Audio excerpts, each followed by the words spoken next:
Good afternoon, and welcome to this tribute to Dean John Daly. At Temple University, we are so proud of our students, so I want to thank the three students who have been performing for us. On violin, Shirley Chen Yao. On viola, Zi Wang. And on cello, Chenny Chen. Students, we are so proud of you. Thank you. Thank you very much.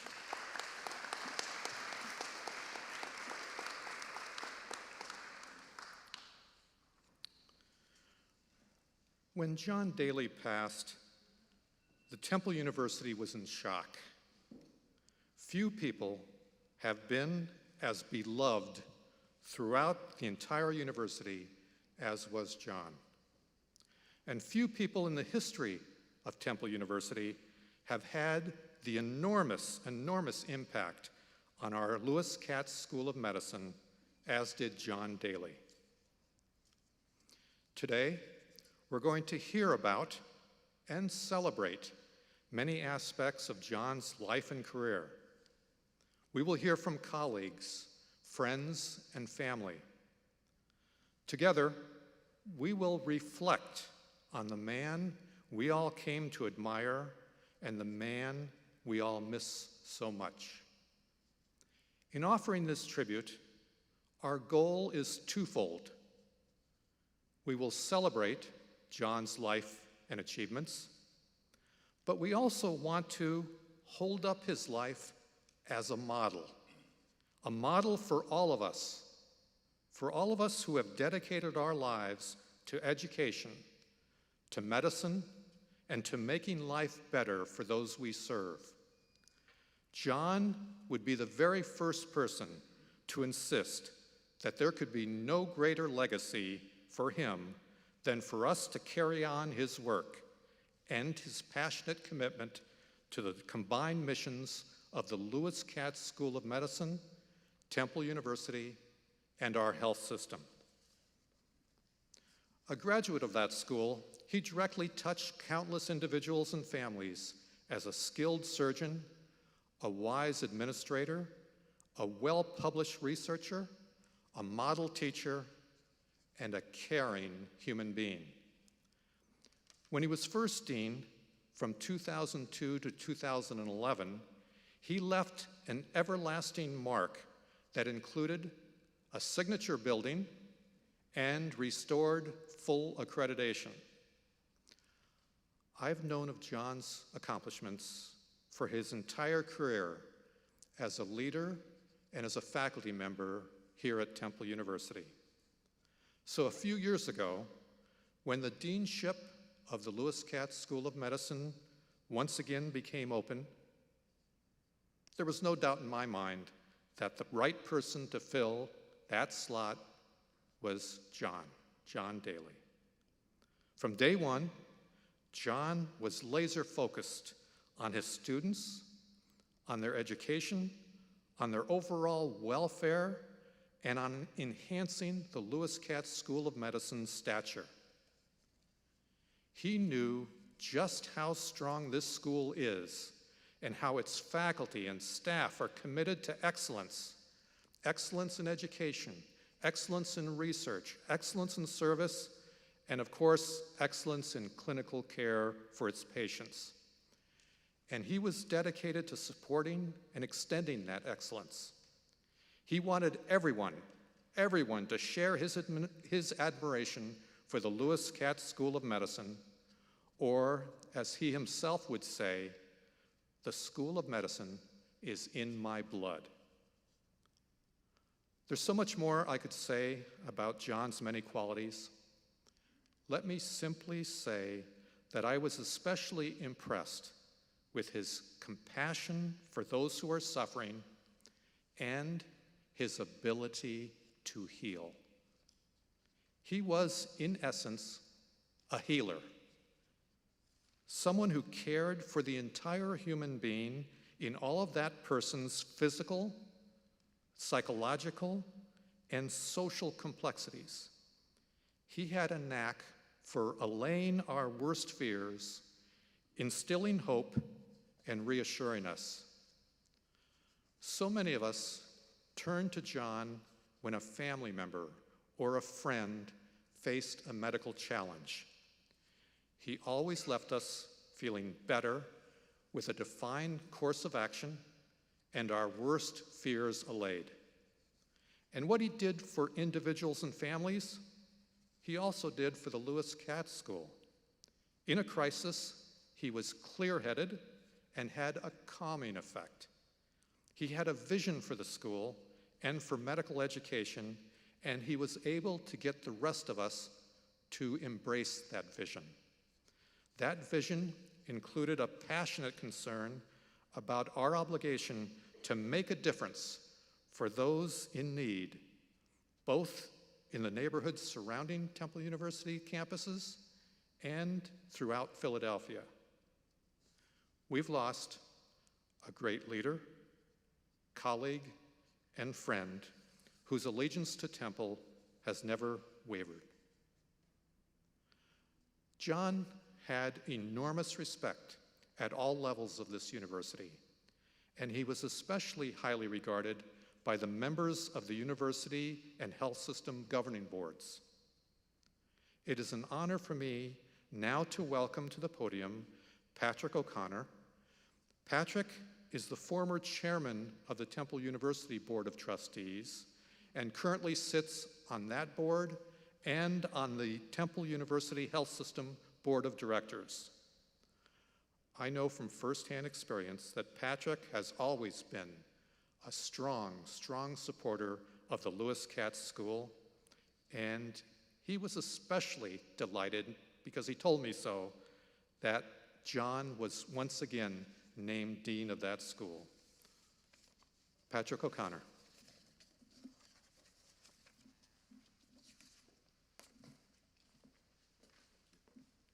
Thank you, Mr. President.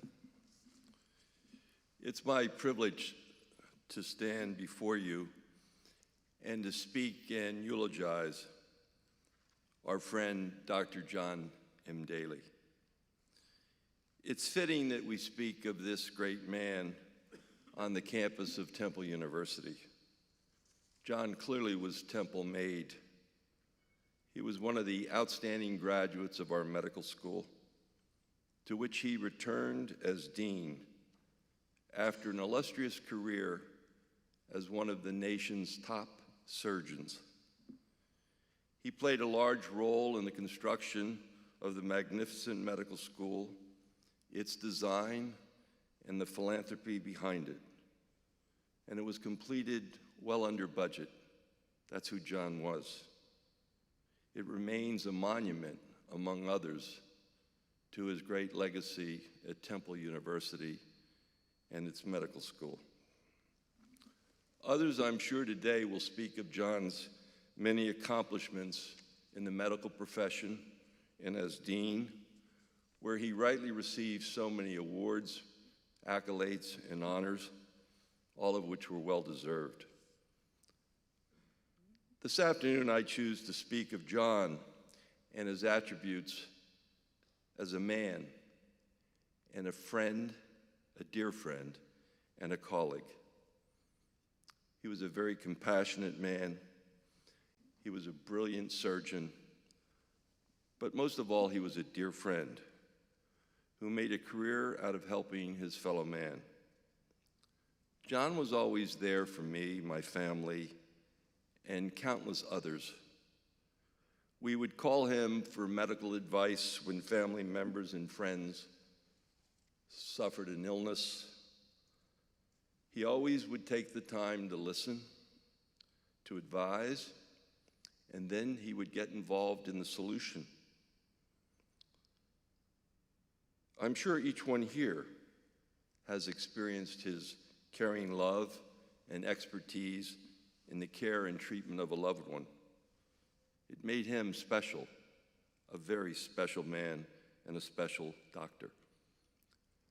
I also saw the competitive side of John. He and I would often golf together as friends. We had similar handicaps. We had similar issues, which means our handicaps were quite high. And John, after a bad day on the course, would always seek a cure to whatever occurred that day. He would take lesson after lesson until whatever woes he experienced on the course were cured by his advisor. And he did so with grace. He loved to win, and he hated to lose. He would swing at the golf ball so fiercely, I thought his back would give out. But when he connected, that ball would travel far beyond mine and others, and he would just look at us and smile. It was after one of our matches that John gifted me with his book, Making of the Man. He told me our mutual friend, Phil Richards, vice chair of the board, suggested to him that few people know who we are, how we got to our current situation, and what shaped us. So John wrote the book, really for his children and his grandchildren, so you would know about his journey and his unwavering love for you.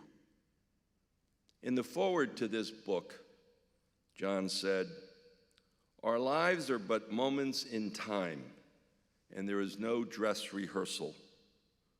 We work, we rest, we make mistakes, we love, we cry, we despair, we hope, we dream. We simply live." And John Daly did that in spades. He also said, "I'm a child of God, and my parents told me I was a gift from God." And John was, but he was also our gift. And I thank God for that. God bless.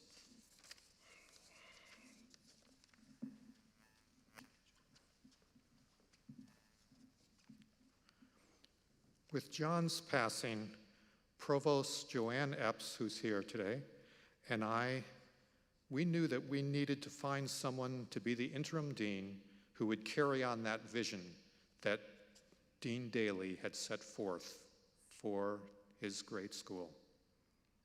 We spoke with the school's leaders, many of whom are here today.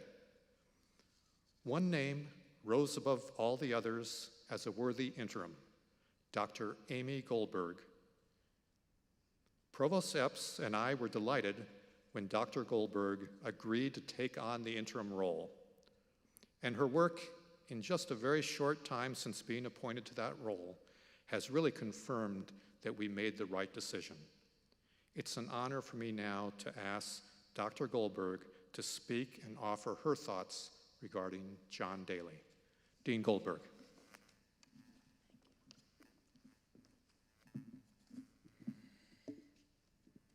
Thank you, Trustee O'Connor and President Englert. Welcome, guests and the Daly family. Dr. Daly was a tremendous leader. He made it his mission to drive the Lewis Katz School of Medicine and its students, faculty, and staff to new heights, pushing all of us to do better and to be better. Dr. Daly always said he was Temple-made. It wasn't just a catchy marketing slogan. He was a proud graduate of the school, proud to be a two-time dean, proud of the accomplishments and achievements of the faculty and students. He made sure that everyone in his sphere of influence knew it. I hope he knew how fortunate we felt, how proud we were that he was our dean. Dr. Daly drove change at the school. During his first appointment as dean, he vastly expanded the school's research enterprise and secured the funding to build what was the most expensive capital project in university history at the time, the Medical Education and Research Building. When he returned as dean the second time, his title may have included the word interim at first, but he made it very clear that he was no rocking chair dean. Again, it was pedal to the metal, and again, he was a force for change. He restructured the medical education curriculum, totally reconfigured our basic science departments and research centers, worked hand in hand with students to address social justice issues at the school. He shared their passion for making the school a more culturally aware, responsive, socially just medical school and conscientious North Philadelphia community member. And in between, he navigated the school through a once-in-a-generation pandemic. Beyond his work as dean, Dr. Daly's professional accolades and accomplishments are many. He was a world-renowned surgeon with leadership appointments at prestigious institutions, research projects resulting in too numerous to count publications in our top surgical journals, presidencies and board roles with major societies. But what I want to talk about is John Daly, the teacher. He was an extraordinary educator and mentor. He lived his commitment to training surgeons. His teaching was intense, focused, clear, bold, yet supportive and warm. Everything you need it to be. I experienced his exceptional mentorship firsthand during my 4th year of medical school when I did a rotation at the University of Pennsylvania. Dr. Daly was the division head of surgical oncology at that time. Me, a 4th year medical student, scrubbing in on complicated surgical cases with the great Dr. John Daly. An amazing experience that not only helped to shape my career, but also defined my personal benchmark for excellence in many ways. Then some 15 or so years later, I was on faculty at Temple, and Dr. Daly returned to become dean. And he continued to inspire me, not just me, of course, but all of us. And the other day, I was in a closet that I had no busy being in that closet on a Sunday, and no busy being in a box in that closet on a Sunday. And I came up with this picture of Dr. Daly and I when he first came back as dean. And it was meant to be in that closet for me to find on that day. And now, because of President Englert and Provost Epps, I put it on his desk in his office, being the interim dean. To quote Sir Isaac Newton, "If I have seen further, it is by standing upon the shoulders of giants." My success as a surgeon, a leader, and mentor came from being able to learn from giants like John Daly. There will never be another Dr. John Daly, but I know that Dr. Daly left all of us equipped to succeed, to be the best physicians, scientists, leaders, and people we can be. He didn't just teach or supervise. He led by example, by passion, by compassion, by heights of heart and technique. He truly is a part of thousands of us, and that's quite a legacy. Thank you for hearing my story. Now I want to introduce Michael Young, the president and CEO of Temple University Health System and Temple University Hospital. Mike joined Temple in 2018 and brought more than 30 years of leadership experience at large academic medical centers with him. Places like Pinnacle Health System in Harrisburg, Grady Memorial Hospital in Atlanta, Erie County Medical Center in Buffalo, and Lancaster General Hospital and Health System. He has met more deans and more surgeons than you can count, and we look forward to hearing his thoughts about Dr. John Daly. Mike Young.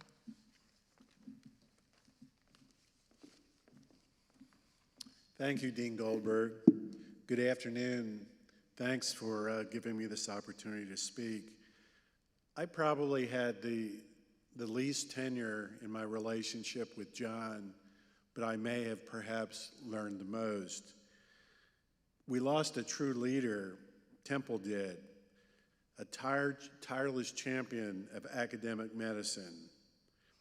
John acted and spoke passionately to serve. He always used the word serve the needs of the patients, serve the needs of the students, serve the needs of the faculty. He was always looking to advance the faculty, Temple's faculty. He looked to increase and enhance the medical education of the students, and every student I've met has just been spectacular. And perhaps most importantly, the well-being of our neighbors here in North Philadelphia. He was a tireless champion. He was a man of God, a family man, surgeon, teacher, and I was raised by a math teacher, and so I know a little bit about what it's like to be raised by a teacher, and it's a good thing. And I'll talk about that in a second. So he's an advocate, leader, partner. He was the real deal. I know John was often saying that the Temple School of Medicine was in his blood, and it is. He was a graduate of our medical school, two-time dean, a teacher, and a surgeon at Temple and Fox Chase. He loved this place. I remember when I became the CEO, he called me up unsolicited. He said, "Hey, I'd like you to come up to Fox Chase. I'm so glad you're going to save Fox Chase and keep it in the Temple family." And he gave me a plan. Here's what we should do. Here's how we should build. And we have followed that plan, and it's working. One of the many things I appreciate about John was his desire for everyone to work hard, and he really worked hard, to continuously improve and grow the medical school's reputation.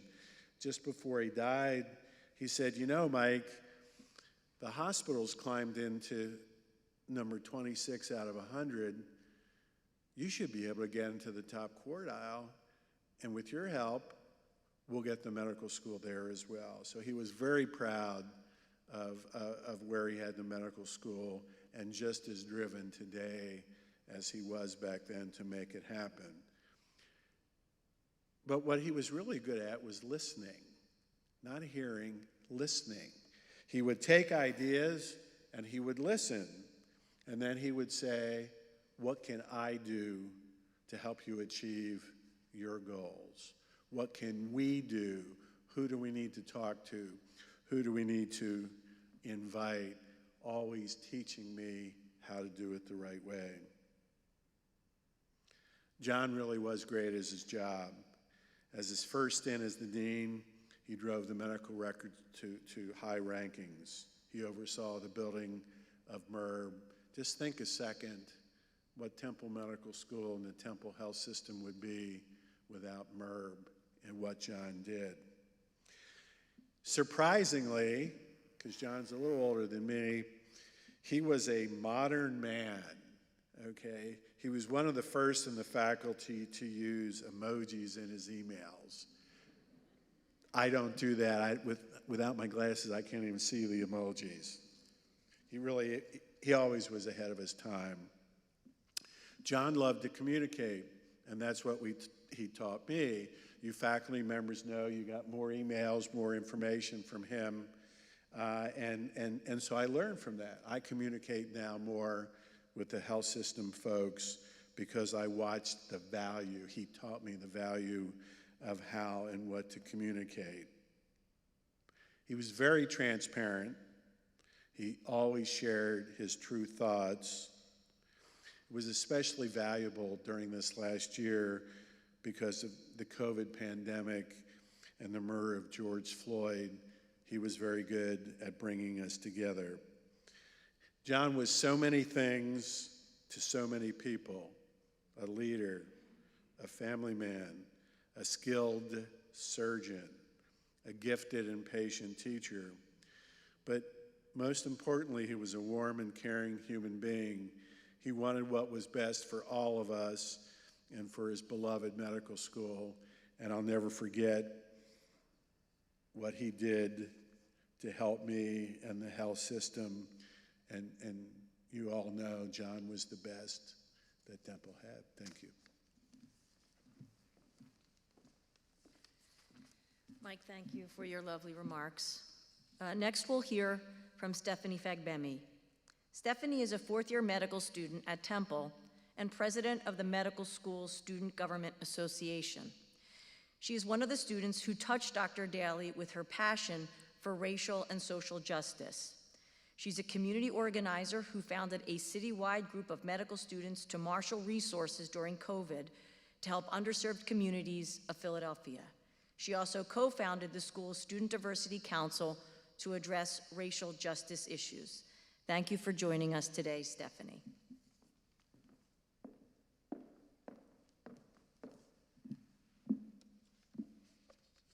Thank you, President Englert, Trustee O'Connor, Dr. Goldberg, Mr. Young, Dr. Hauser, and the Daly family for inviting me to speak on behalf of my fellow students and at the Lewis Katz School of Medicine.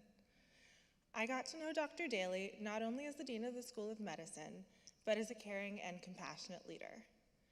And through our many interactions, my classmates and I took away not only the clinical lessons he taught us, but certain catchphrases that all of us know so well. I'm Temple Maid. In his surgical lectures, Dr. Daly made a point of getting to know everyone. Our names, where we went to undergrad, what we did for fun. He would start the conversation by proudly stating that he was Temple Maid and that he enjoyed spending time with his family. During each lecture, he had the students give presentations and then he'd ask questions to test their knowledge. Having the dean of the medical school ask you questions was a bit intimidating, and even if you knew the answer, you might be a little afraid to speak up. And if you're a timid student in front of the dean of the school, you might be prone to answering the question with an inflection. It's the median nerve? Then his catchphrase was, I asked a question, you asked a question. Now where did we get? Sometimes during a lecture, he'd have a phone call and he'd have to leave the room. Upon his return, he would always tell us, I always answer the phone when my children call.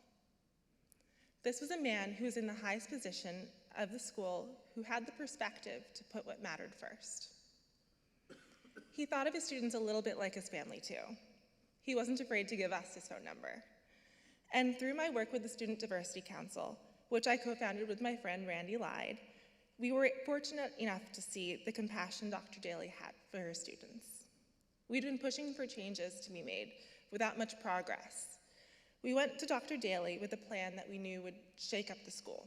He knew that, we all knew that.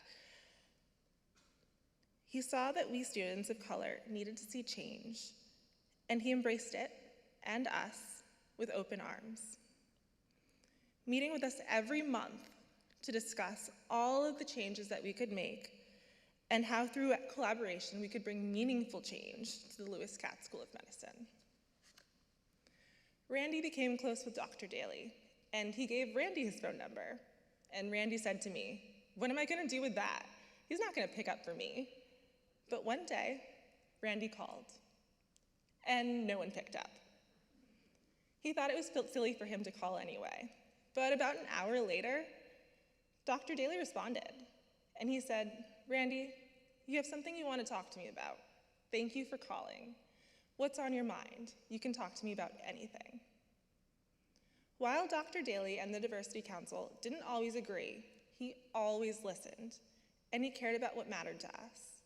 He was a true change agent with a good heart who inspired us to see that big changes could be made. And he affirmed and empowered us in showing us that our voices as students really did matter, and he followed through.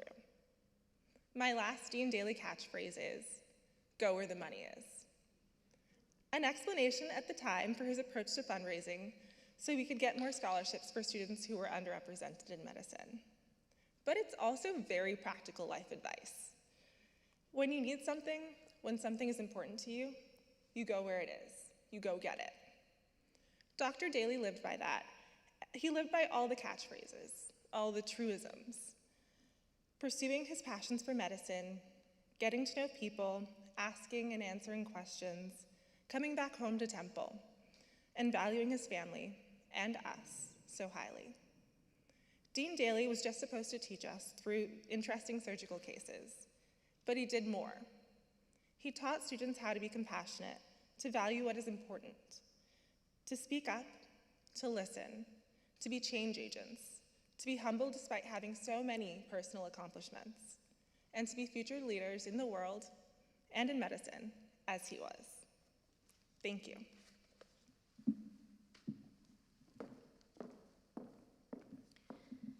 Thank you, Stephanie, for your wonderful tribute to Dr. Daly. You inspired him and all of us in your stand against inequities.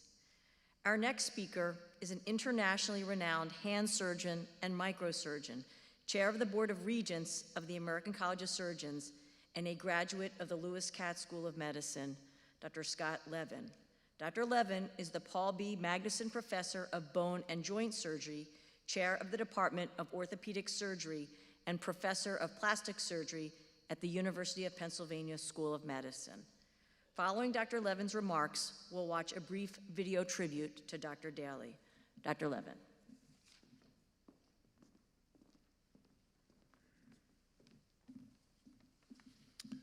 Thank you, Dean Goldberg, and good afternoon. And I want to start by recognizing Dr. Daly's family.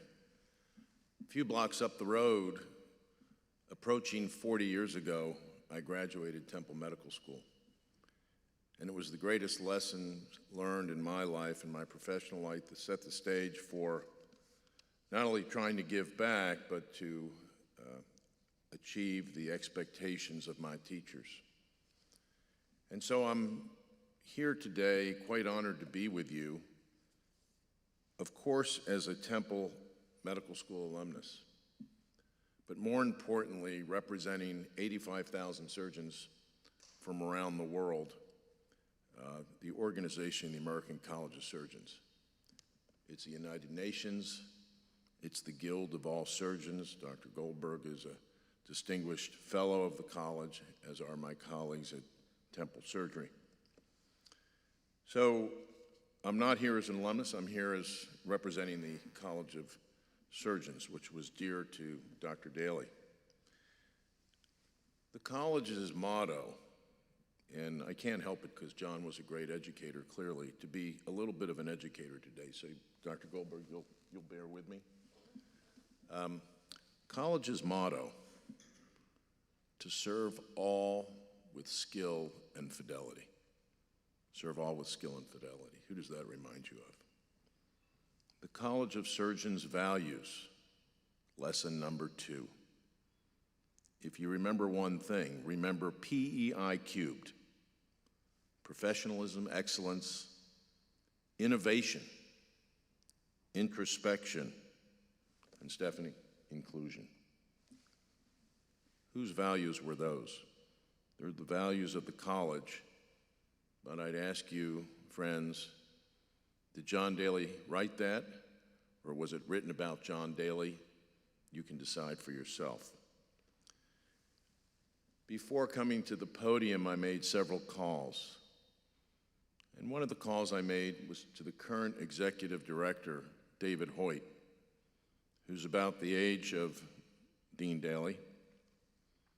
And I said last night, David, I'm nervous, a little nervous. I've given a lot of talks, but this is an important one. And I said, Dave, you knew John Daly very well. For those of you who don't know, and again, this is about the College of Surgeons, Dr. Daly was the second vice president between the years 2012 and 13. I said to Dave Hoyt, David, tell me about John Daly as you saw him. And here were David Hoyt's words, and he doesn't give out praise easily. He said, John Daly was the quintessential academic surgeon, an icon of surgery and cutting-edge scientist. Dan Dempsey, my friend and chair of surgery at Temple, I said to Dan when I called him, tell me about John Daly. The words were, servant leader, and it can't be said any better, a good man, a good man. So Dr. Daly, of course, had many other roles in the College of Surgeons. His journey has been discussed earlier by my colleagues, but he came back to the college. He really never left the college, but from the years 2013 to 2021, what was he about? He served as the co-chair of the Patient Education Committee. And what was he concentrating on? Where was I honored to participate with him on conference calls about the opioid epidemic? That was John Daly. as if he had not done enough. So I figured, in education, repetition is important, so I'm going to repeat some things. The word love has been used. I admired Dr. Daly and got to know him well and got to love him as the icon that Dave Hoyt mentioned. I didn't interface with him a lot. He knew me, I knew him. I had times in his office, enjoyed being back in Philadelphia over the last dozen years, and John Daly was right there. And of course, I knew him through the college. So I want to characterize, and I hope the family's okay with this, John M. Daly as an Olympic gold medalist. And the competition, the event that he competed in was the decathlon. The Bob Mathias, Jim Thorpe, John Daly, Maureen, was my decathlete. And here are 10 factors, 10 events. Academic pedigree, scholar at LaSalle, University of Texas, in the days of Cooley and DeBakey, MSK, MD Anderson, so the pedigree important. Not one, but 3 endowed chairs, Rhodes Scholar, Simpson Professor at Weill Cornell, and of course the Donahue Dean here at Temple, my beloved Temple.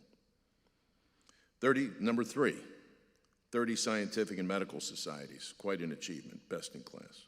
Number 4, 20 editorial boards, a true surgeon scholar. Honors and award, Temple Diamond Award, but too numerous to count, that's 5. Honorary named lectureships, number 6. 7, the teacher, the research mentor.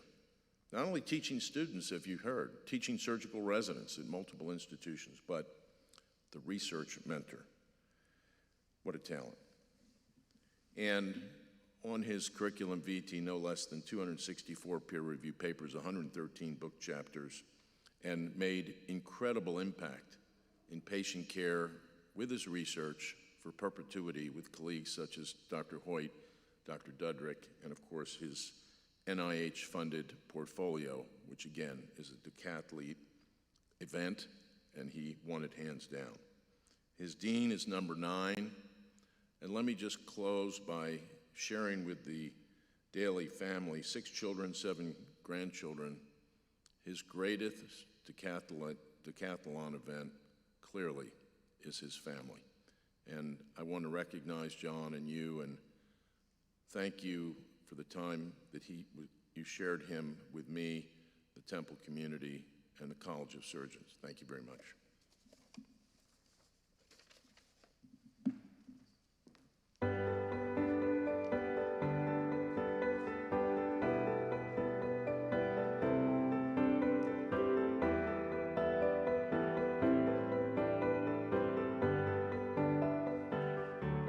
I served as dean from 2003 to 2011, and I'm thrilled to be back leading this world-class center of teaching, research, and healthcare again.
I am an alumnus of this school. I've held leadership positions at some of the finest medical centers in this country. but nowhere can you get an education like the one you will get at Temple.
If medicine is calling you to make a difference, if issues of parity and equality and humanity are high on your priority list, if you want not only to be the best doctor you can be, but also the best human being, choose Temple.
That was amazing. What a privilege to be able to hear his words. We are lucky. And Dr. Levin, we are appreciative of all the tribute that you had to say, and for sure the college meant so very much to him. There is no doubt. Now I want to introduce Dr. Stephen Hauser, the Senior Associate Dean for Research at the Medical School, and their Vera J. Goodfriend Endowed Chair in Cardiovascular Research, an internationally respected cardiovascular researcher who's been a Temple faculty member for more than 35 years, and he too is an alumnus of the school. Dr. Hauser worked very closely with Dr. Daly during his 2 appointments as dean, and absolutely shared Dr. Daly's vision for raising the research profile of the school. Dr. Hauser. Dr. Hauser.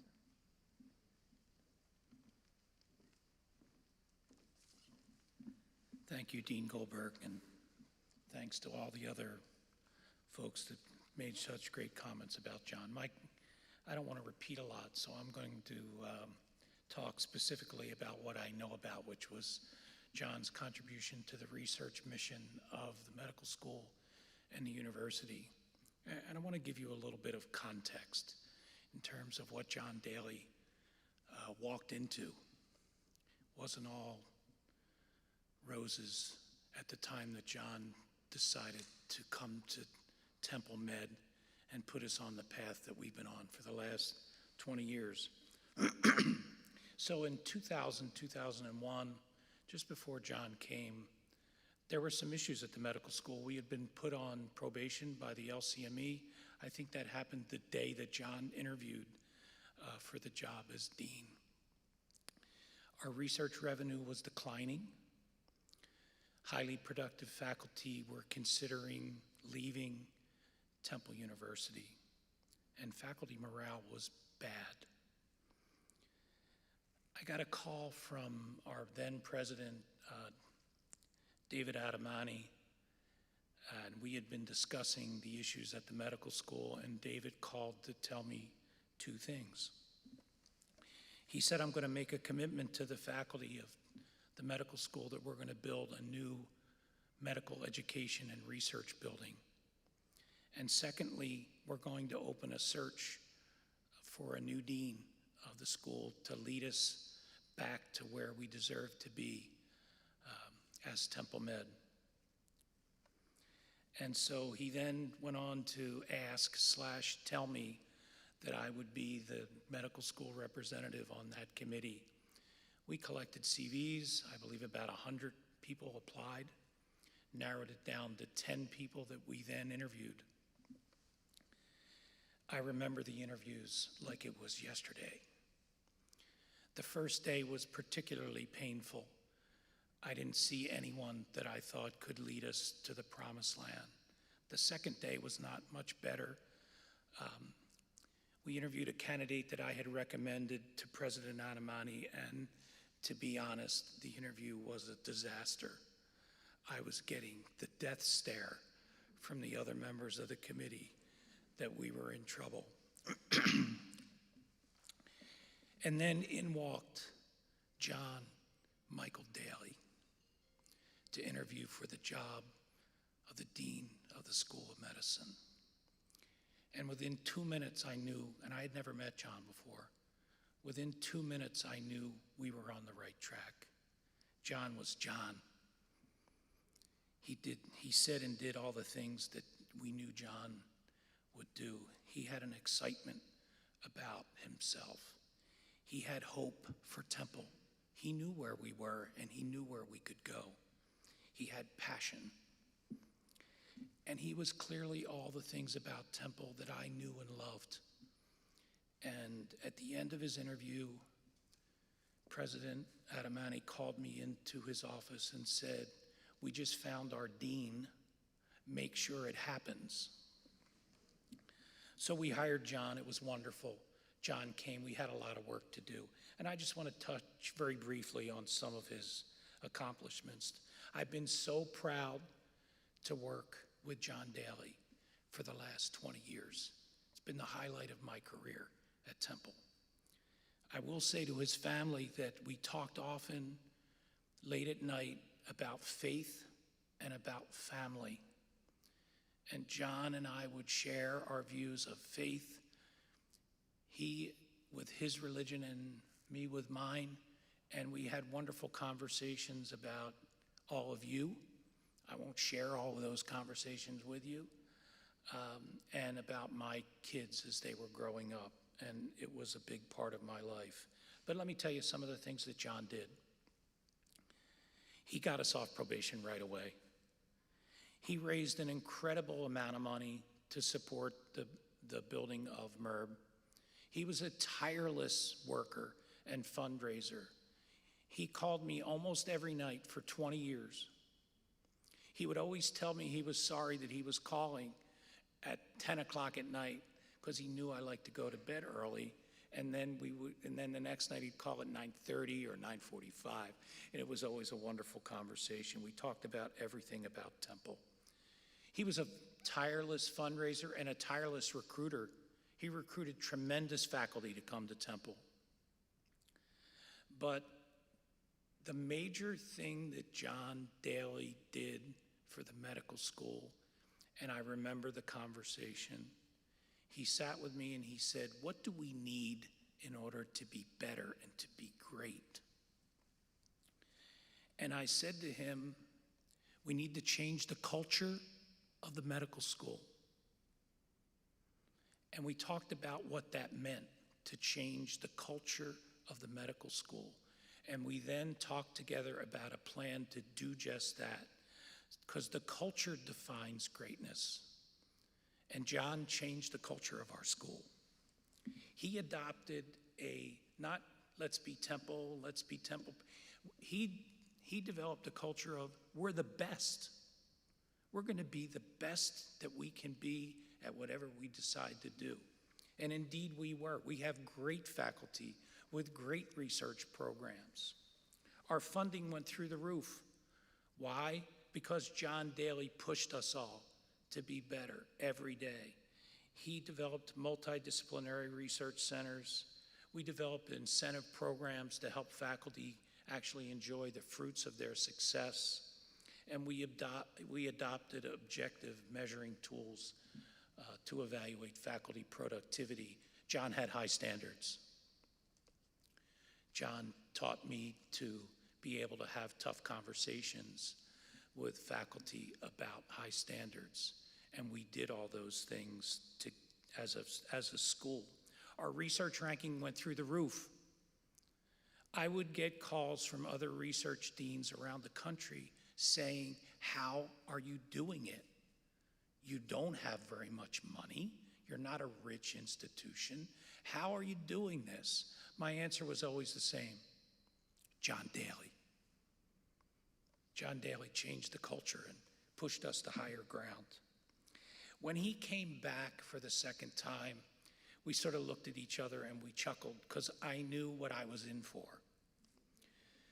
John was going to push us to even higher ground, and he did just that. He immediately started to restructure the research units and the basic science departments. He also took on the educational activities of the school and started what I think will be a really valuable new department of biomedical engineering, which will really help us give our students even better education moving forward.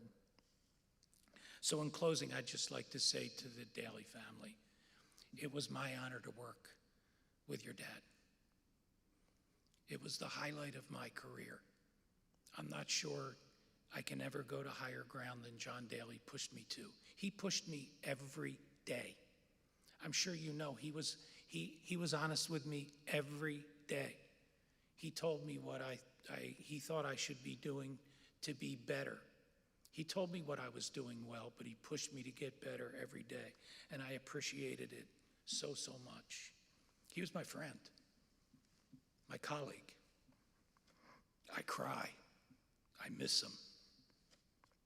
I think of him, and I think of you, and I've prayed for you pretty much every day since his death, and I hope you find some peace in all the wonderful things that he did and all the great things that he's done for your family. So now I want to introduce the Daly children and ask them to come up.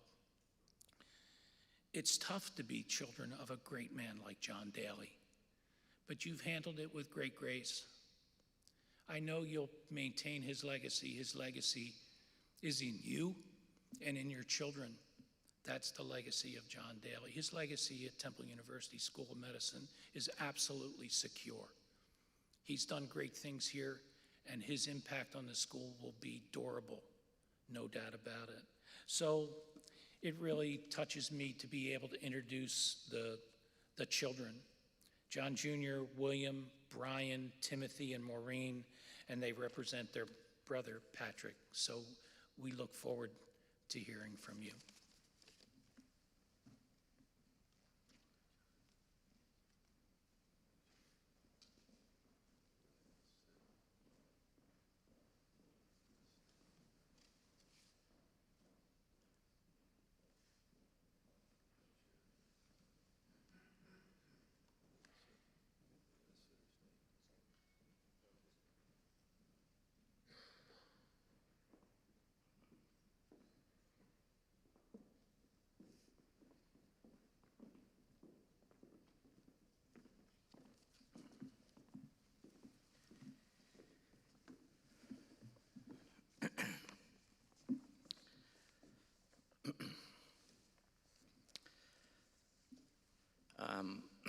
I'm going to go off script here a little bit. I want to thank Stephanie in particular for spurring a memory.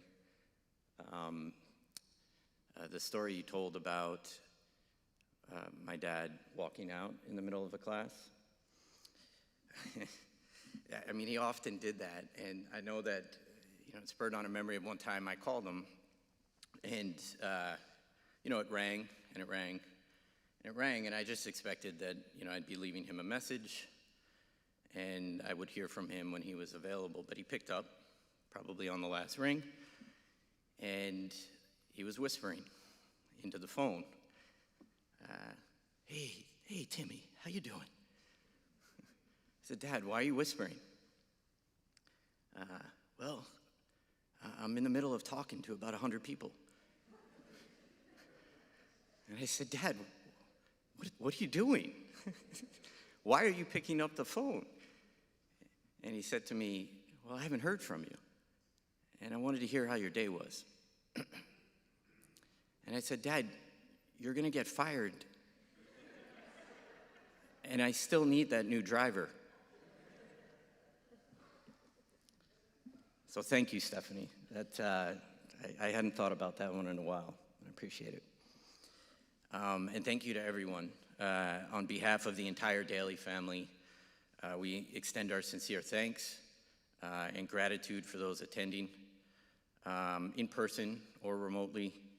The celebration of the life of our dad, John M. Daly, MD. We sure miss him dearly every single day, but have found solace and felt comfort from the support that we have received from our family and all of you, loved ones, friends, colleagues, and medical school students. Thank you from the bottom of our hearts. So we titled this talk, Writing Your Own Story. And I want to start with a question. Have you ever read a really, really good book? A book that is hard to put down?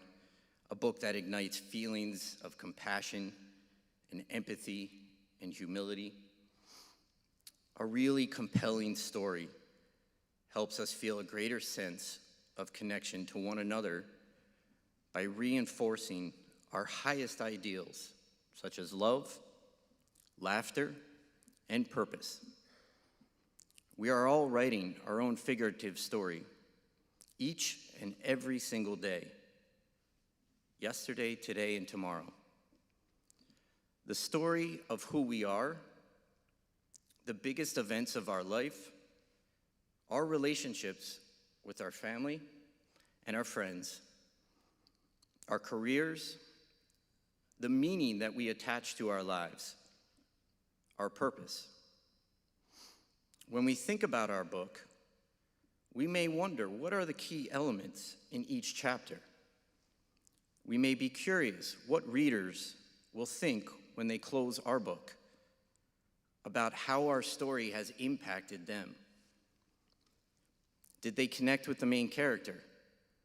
Did the narrative promote feelings of compassion, empathy, and humility? Our mind may drift to questions about our own unique story. What was the message that endured?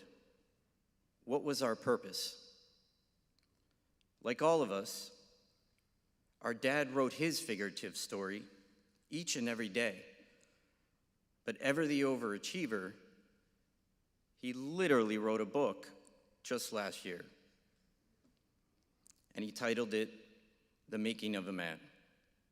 And in the dedication section, he spelled out the purpose for this book, writing, "It has been written simply to tell the story of how I came to be the person that I am and how the events of my life have shaped me. And on reflection, I have been very, very blessed with a surgical career during which my patients taught me to be compassionate and skilled, and with a strong, loving family who stood by me in difficult times, celebrated with me in happy times, and shared with me the truly important things in life." In his book, our dad encouraged us us to write our own story and to pass along our story to our children and to the grandchildren, but to also pass along his story as well, with one special request: that we are kind in the telling. In the making of the man, the chapters chronologically follow the story of our dad's life. In today's celebration of his life, we have taken the liberty of condensing those chapters into 3 essential themes that capture the true essence of our dad's life: love, laughter, and purpose.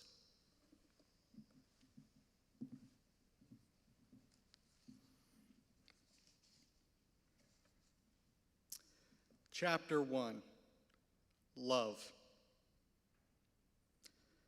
The love for our dad was and remains deep and filling. Each of us would say to him, "Dad, you are not only my dad, you are my best friend." 6 children, each with different personalities, but all sharing the same best friend. Our go-to for advice, mentorship, comfort, conversation, and source of unconditional love during the difficult times and in the happy times. His smile, his hugs, his excitement at seeing or hearing our voice. We felt and still feel his love. We simply loved being around him, and he was in his glory around us. And perhaps even more so around his 10 grandkids, soon to be 11. Each Christmas, he would write us all letters. They were often a recap of the year. In these letters, he would not shy away from the difficult times we each might have experienced. But he would also highlight the positives, so much so that we walked away feeling so good about ourselves, so connected to those that we love, and we always found a way to tell each other how proud of us he was. For our accomplishments, yes, but also for who we had become and how we were growing. In his more recent Christmas letters, he would include a line, which was that he set a goal to tell each of us once a week that he loved us. We are blessed to say that he met that goal and then some. Now, there's a rumor out there that he may, and this is totally unconfirmed, but may, who wrote this? But may have done this more often for his only daughter, the sole doctor in the family. But that is unsubstantiated, and therefore my brothers and I consider this to be fake news until proven otherwise. Let us pause here for a moment and note that there can be a tendency in speeches celebrating someone's life to elevate and mythologize that individual. That is not our intention. We always had the core of love for our dad, but we worked at it, and he worked at it even harder. His story evolved, it progressed, it hit some rough patches, but the work never stopped. The learning never stopped, the desire to express the mutual love and affection always maturing. As our dad noted in his book, his patients taught him to be compassionate, but they also taught him humility. He learned and felt humility through his own experiences as a husband to our mom during her 14-year battle with cancer, as well as his own experience as a patient, particularly the vulnerability and helplessness around needing and eventually receiving a liver transplant. Our dad was always a student of life. The lessons he took away from these experiences and others was to be more generous in expressing gratitude, to be more comfortable with being vulnerable, and to be more intentional in communicating love. Dr. Robert Leslie, an ER physician, wrote in his book, Angels in the ER, quote, "I know without a doubt that life is fragile. I've come to understand that humanity may be the greatest virtue, and I am convinced we need to take the time to say the things we deeply feel to the people we deeply care about." Our dad, as he so often did with us, led by example. We felt his love, and we heard his expressions of love. A favorite expression of our dad's is to love another person is to see the face of God. I know that came up earlier. Life is fragile, and our dad left the physical world way too early. But his lessons live on in each of us, his family, his friends, and for those whom he cared. An expression not in our dad's book, but one with which we would wholeheartedly agree, is that love is laughter. Lots and lots of laughter.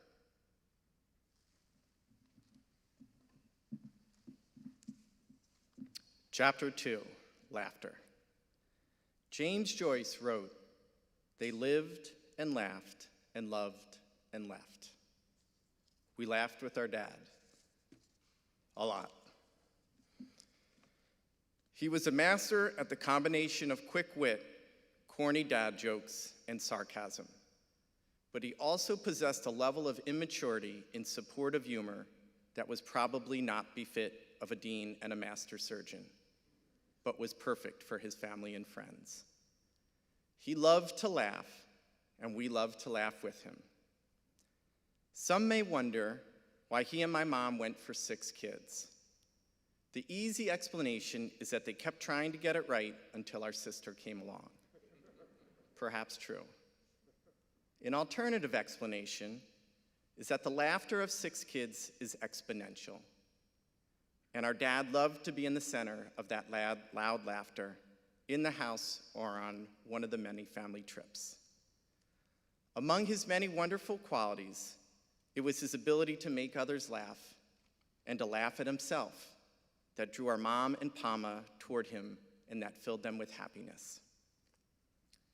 Being funny in the Daly family is a necessary survival skill, as the peanut gallery is constantly ready to pounce on jokes that fall flat, are mistimed, or the dreaded material that can be used against you.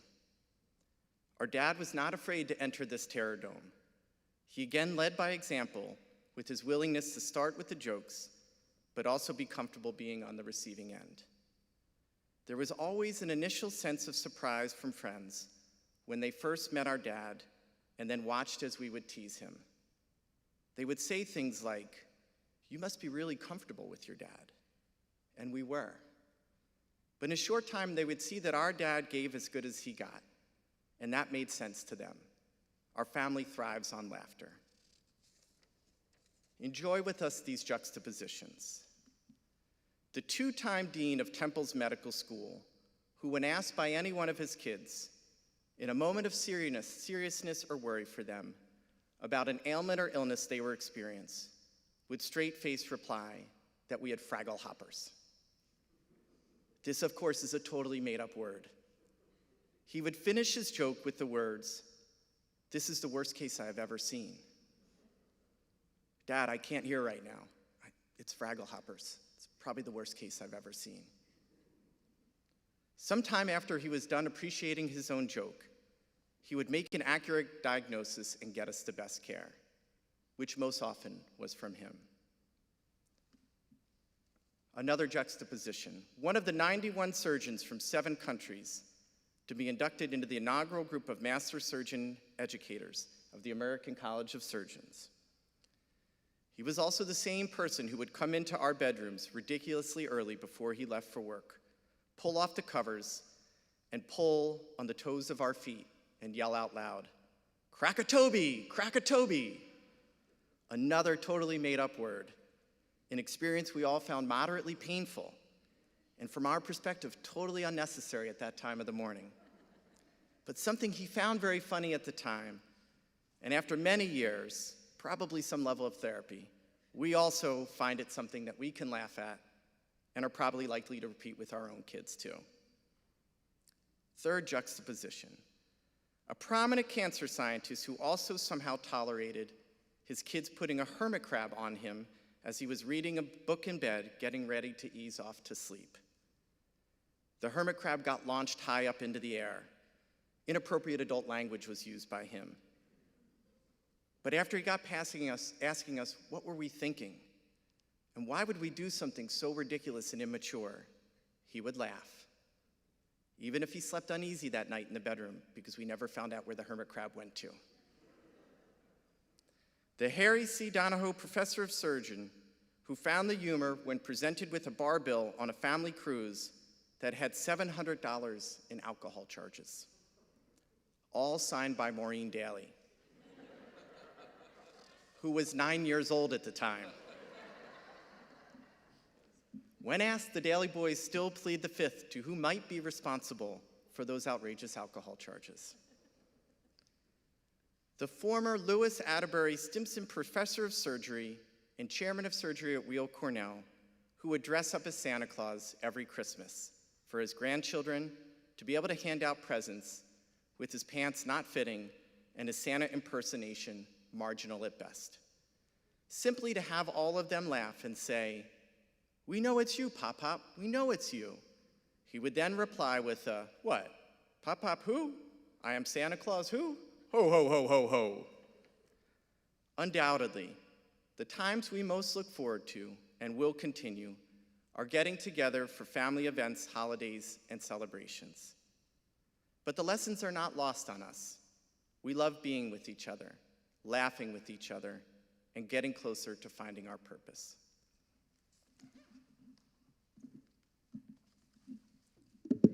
Chapter 3, Purpose.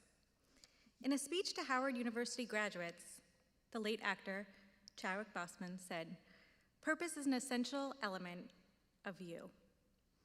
You would rather find purpose than a career or a job. Struggles along the way are meant to shape you for your purpose." Our dad certainly lived purpose, and not just in his career, but in his life. In the big accomplishments, of course, but more importantly, in the small gestures and emotions. The call to say hi and see how you're doing, the medical advice to family, friends, and in fact, strangers. The pride in seeing the medical students, the graduate students, the PA students celebrate their graduations. The joy in playing games of tag with his grandchildren. He was very, very slow. The comfort of his hug, the happiness of his laughter.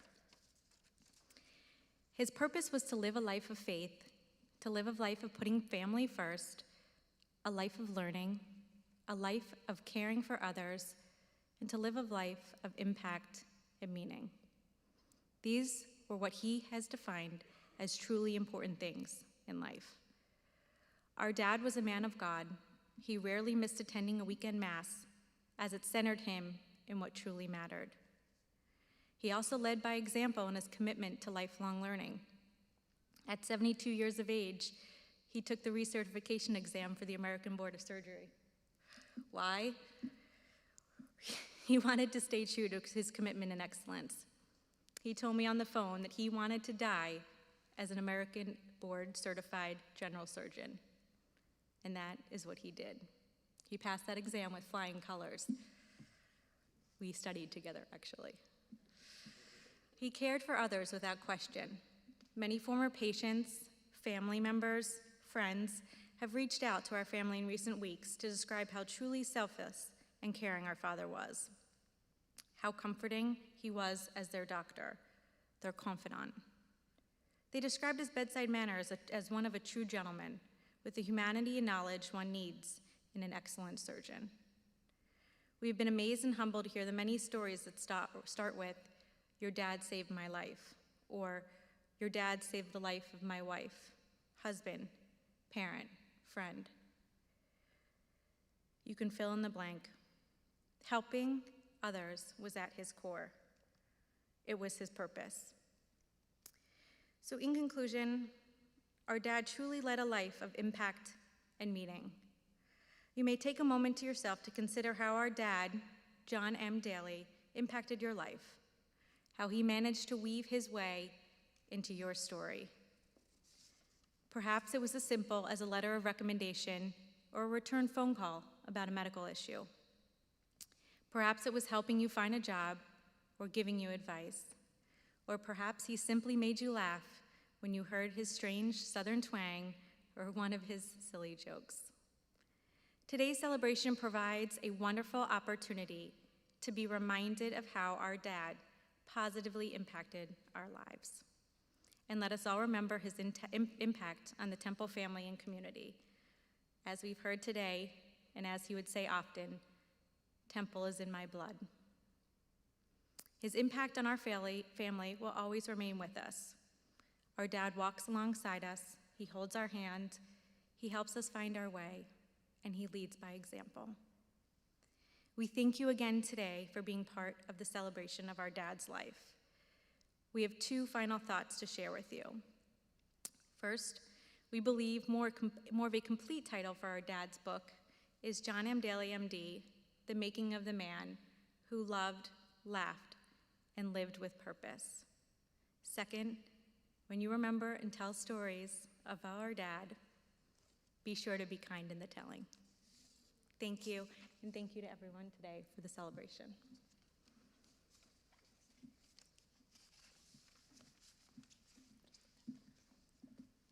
Thank you so much. Just wonderful words. Thank you for everything. Thank you for giving us this opportunity to have this celebration. Thank you for lending your father to us for so many years. He had such an impact on Temple University. So we continue to mourn along with you. We will miss him always, but we're comforted by his legacy here at Temple University. And I do want to take this opportunity to present to you this proclamation of condolences from the Commonwealth of Pennsylvania. The leader in this was Senator Tartaglione, Tina Tartaglione, who both serves on our board, but also is a great senator for the Commonwealth of Pennsylvania. And the Senate of Pennsylvania, and this is much longer than I can read, primarily because it reviews all of John's accomplishments. So I'll present this to you on behalf of Senator Tartaglione. She could not be here today. She's recovering from surgery she had on Monday, and I spoke to her over the weekend, and she said, please, please tell the family how much I respected and loved John Daly. So I present this to you on behalf of Senator Tartaglione and on behalf of the Senate of the Commonwealth of Pennsylvania.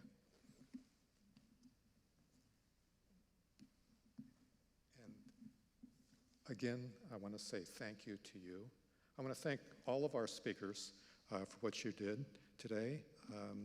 I found your remarks moving. I found that video very moving, and to hear his voice just meant so much to me. I do want to remind us all that this celebration has really two purposes. One, a celebration, but also to hold out John and his life as a model to all of us. And it's now up to all of us to carry forth his legacy, his vision, his values going forward. So thank you, everyone who attended in person. Thank you for everyone attending via streaming. For those in person, we will have some light refreshments right now in the lobby. And again, thank you, everyone. Thank you for everything all of you do for Temple University and for all of the things that John Daly stood for. Thank you.